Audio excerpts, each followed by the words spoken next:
14º dia. A vida passa como um sopro. Não desperdice o seu tempo. Viva o que realmente importa. Gênesis 33. Jacó estava observando a estrada e viu quando Esaú se aproximava com seus 400 homens. De imediato separou as crianças, deixando-as com Lia, Raquel e as 2 escravas. Pôs as escravas à frente de todos, depois Lia e seus filhos, e por último Raquel e José. Ele foi adiante deles, e à medida que se aproximava de seu irmão, curvou-se 7 vezes, em sinal de respeito. Mas Esaú correu ao seu encontro e o abraçou e beijou. Os 2 choraram. Esaú olhou para o grupo à volta dele, as mulheres e as crianças, e perguntou: "Quem são estes que estão com vocês?" Jacó disse: "São os filhos com os quais Deus se agradou em me abençoar." As escravas com seus filhos se aproximaram e se curvaram diante de Esaú.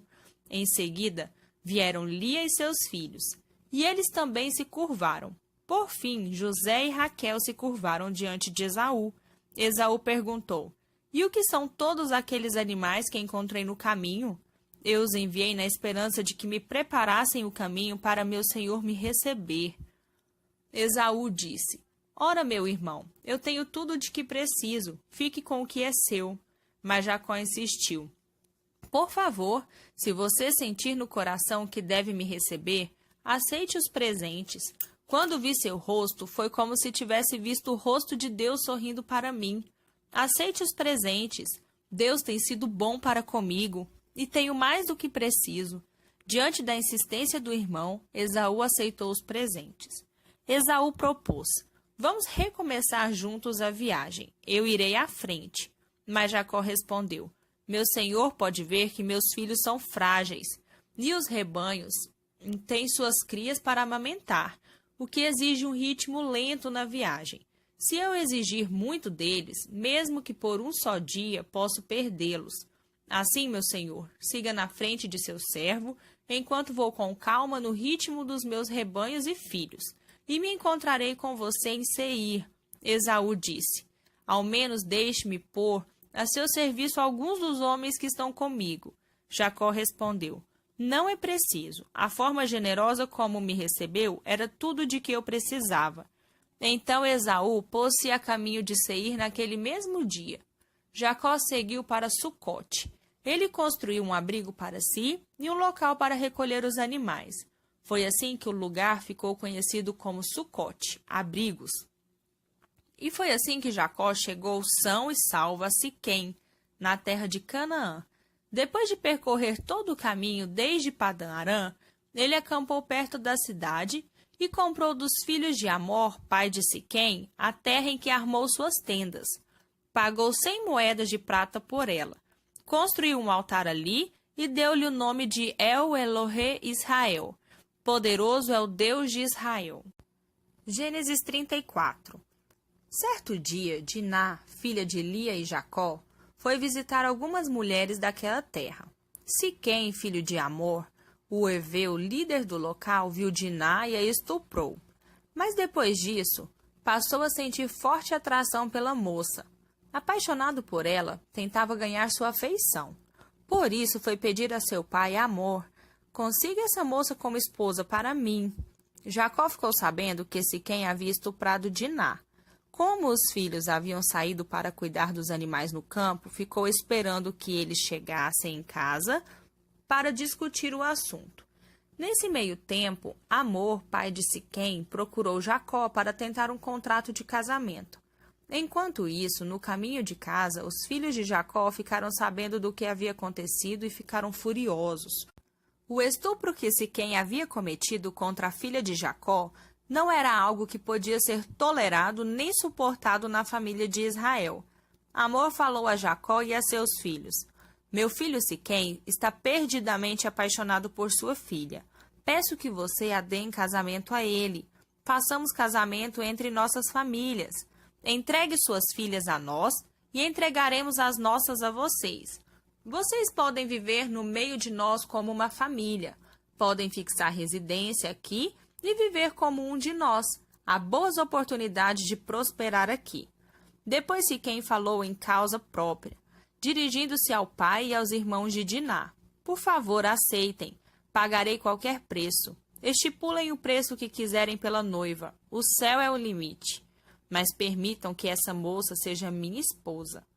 Os filhos de Jacó deram uma resposta dissimulada a Siquém e ao pai dele. Afinal, a irmã havia sido vítima de estupro. A proposta deles foi esta: isso não é possível. Jamais daríamos nossa irmã a um homem incircunciso. Seria uma desgraça para nós. A única forma de chegarmos a um acordo é se todos os homens do seu povo forem circuncidados como nós.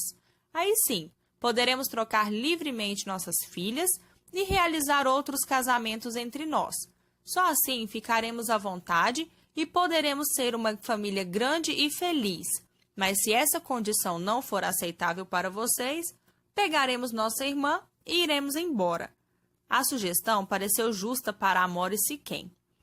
O moço estava tão apaixonado pela filha de Jacó que concordou em fazer o que eles estavam pedindo. Ele era o filho mais admirado da família de seu pai. Na intenção de cumprir o acordo, Amor e seu filho foram para a praça principal da cidade e falaram ao conselheiro de cidadãos. Esses homens nos estimaram, são nossos amigos. Devemos permitir que se estabeleçam aqui e fiquem à vontade. Há espaço de sobra para eles na terra. Poderemos até dar nossas filhas em casamento e receber as deles. Mas esses homens só aceitarão o convite para viver entre nós como uma grande família com uma condição: que todos os homens sejam circuncidados como eles. Trata-se de um ótimo negócio para nós. Essa gente é rica e tem grandes rebanhos de animais. Com essa aliança, tudo passará a ser nosso também. Portanto, vamos fazer o que eles nos pedem, para que se estabeleçam em nosso meio. Todos os que tinham influência na cidade concordaram com Amor e com Siquém. Assim, todos os homens ali foram circuncidados.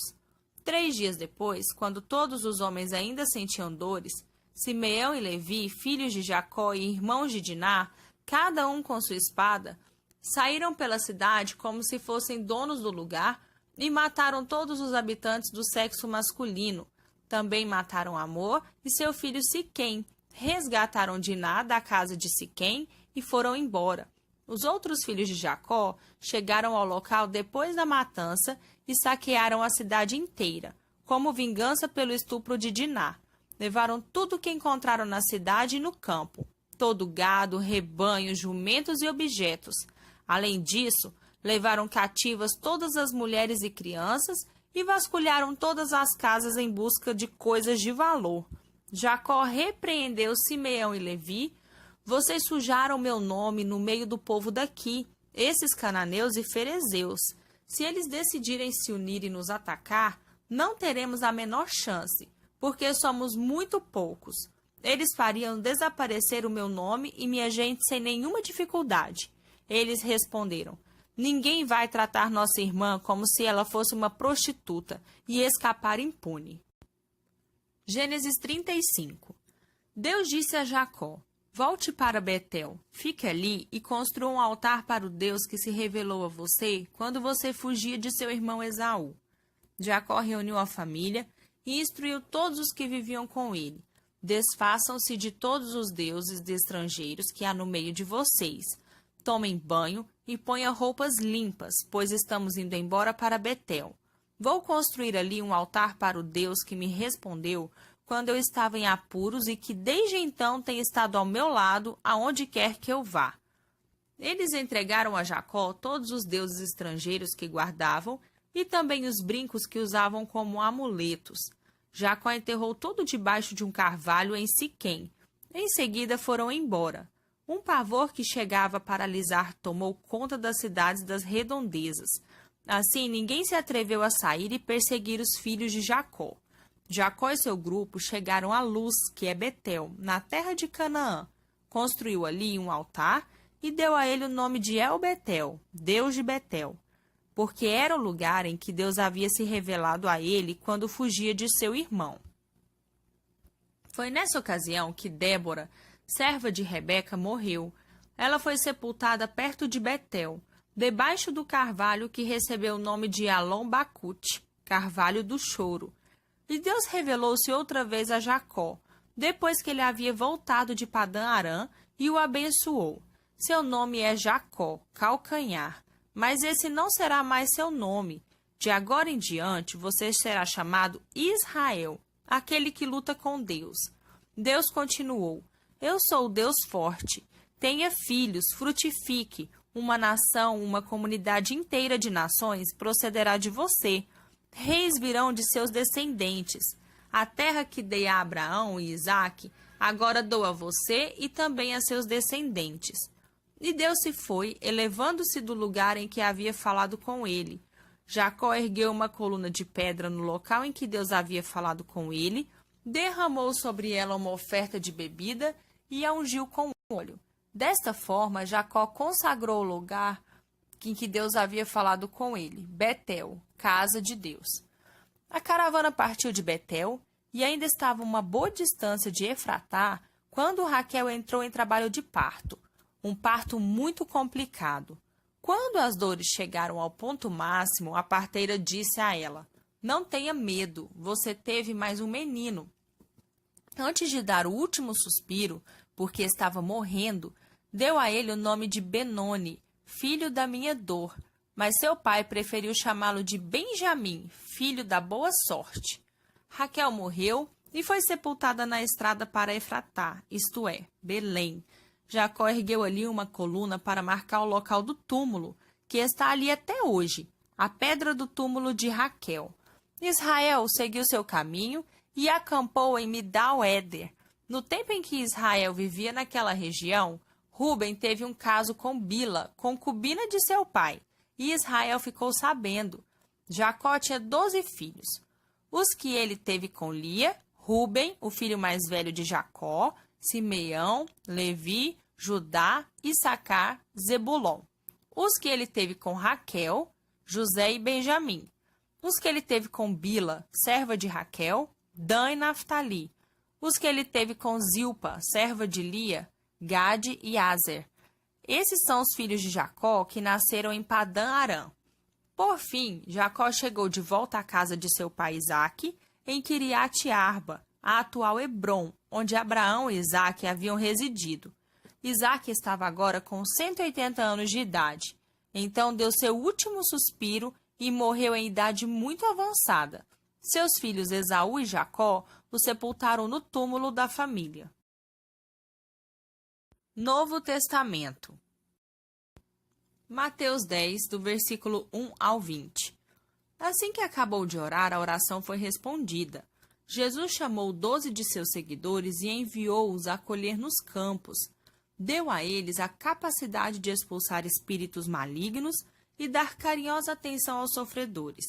Esta é a lista dos 12 que ele enviou: Simão, também chamado Pedro, ou a Rocha, André, irmão dele, Tiago, filho de Zebedeu, João, irmão dele, Filipe, Bartolomeu, Tomé, Mateus, o cobrador de impostos, Tiago, filho do Alfeu, Tadeu, Simão, o Zelote, Judas Iscariotes, que o traiu. Jesus enviou os 12 trabalhadores com esta responsabilidade: para converter quem não crê. Não comecem viajando para longe. Não tentem ser dramáticos, travando batalhas contra algum inimigo público. Procurem os perdidos, os que se sentem confusos aqui mesmo na vizinhança. Diga-lhes que o reino já está aqui. Levem saúde para os doentes. Ressuscitem os mortos. Toquem os que são considerados imundos. Expulsem demônios. Vocês são tratados com generosidade. Por isso vivam generosamente. Não pensem que será preciso iniciar uma campanha para levantar fundos antes de começar. Não será necessário muito equipamento. Vocês são o equipamento. Tenham em mente que tudo o que precisam são 3 refeições por dia. Não carreguem muito peso na viagem. Quando entrarem numa cidade ou numa vila, não procurem nenhuma hospedagem de luxo. Consigam um lugar simples, onde haja pessoas simples. Não queiram mais do que isso. Quando baterem à porta de uma casa, sejam educados. Se forem bem recebidos, sejam gentis na conversa. Se não forem, retirem-se sem estardalhaço, sem fazer cena. É hora de dar de ombros e continuar o caminho. E sejam certos de que no dia do juízo eles irão lamentar o que fizeram, mas isso não será mais problema de vocês. Mantenham-se alerta. Eu os estou incumbindo de um trabalho perigoso. Vocês serão como ovelhas correndo no meio de um bando de lobos. Portanto, não chamem atenção para vocês. Sejam espertos como a serpente, mas inofensivos como as pombas. Não sejam ingênuos. Alguns irão contestar as motivações de vocês. Outros tentarão manchar sua reputação, só porque vocês creem em mim. Não fiquem deprimidos se forem levados perante as autoridades civis. Sem saber, eles fazem a vocês e a mim um grande favor, dando-lhes um palanque para pregar as novas do reino. Não se preocupem com o discurso. As palavras certas serão ditas. O Espírito do Pai de vocês irá providenciá-las.